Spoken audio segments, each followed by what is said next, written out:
अभी वर्तमान की जो शिक्षा है, जिसमें पाश्चात्य देशों का प्रभाव दिन प्रतिदिन बढ़ रहा है, उसमें और जो हमारे गुरुकुल की शिक्षा थी, प्राचीन काल में जो गुरुकुल थे उनकी जो शिक्षा थी, इन दोनों के बीच में एक बहुत बड़ा गैप बना हुआ है, यानी बहुत बड़ी खाई है।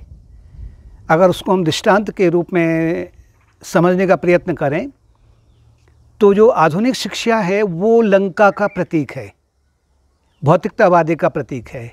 लंका में कुछ भी कोई कमी नहीं थी, भौतिक रूप से, आधुनिक रूप से उसमें कोई कमी नहीं थी,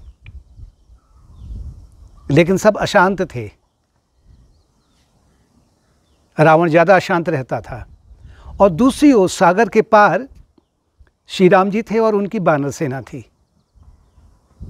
अगर हम श्री राम जी को अगर हम देखें तो वो एक प्रकार से वो गुरुकुल शिक्षा का प्रतीक है और लंका आधुनिक शिक्षा का प्रतीक है। और दोनों के बीच में सागर है, समुद्र है विशाल। और ये भी कहें कि ये दिन प्रतिदिन ये सागर की गहराई और इसका जो लंबाई है वो बढ़ रही है, इसमें कोई अतिशयोक्ति नहीं होगी।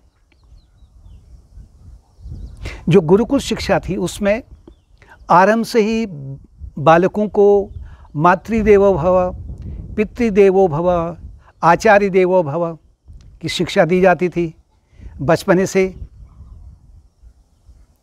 अगर थोड़ा और आगे बढ़ें तो उसमें जैसे मदालसा थी, वो अपने गर्भ में पलते हुए बच्चे को बोलती थी, शुद्धोसी बुद्धोसी निरंजनोसी, हे बालक तुम शुद्ध हो, तुम बुद्ध हो, तुम निरंजन हो, अर्थात तुम संसार माया से अलिपायमान हो। उनमें नैतिकता थी, विनम्रता थी। जो गुरुकुल शिक्षा थी उसमें ये शिक्षा पढ़ाई जाती थी।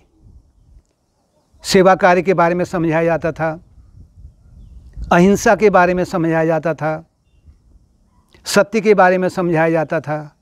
यानी जो नैतिकता से भरपूर है वो शिक्षा उनको दी जाती थी। साथ में उनको ये नहीं कि खाली वही नैतिक शिक्षा वही दी जाती थी।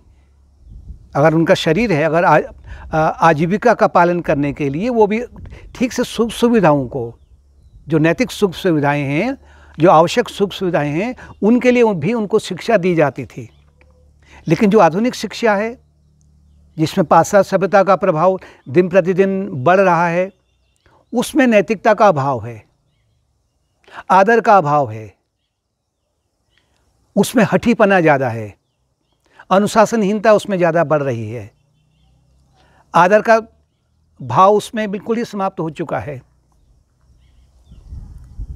निंदा की भावना बढ़ चुकी है, अभिमान की भावना बढ़ चुकी है, और शठपन जिसे कहते हैं, एरोगेंस, वो भी दिन प्रतिदिन बढ़ रहा है।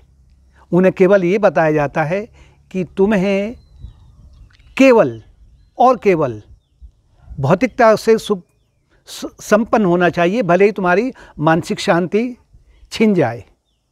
और वो देख भी रहे हैं, मानसिक शांति दिन प्रतिदिन दूर हो रही है।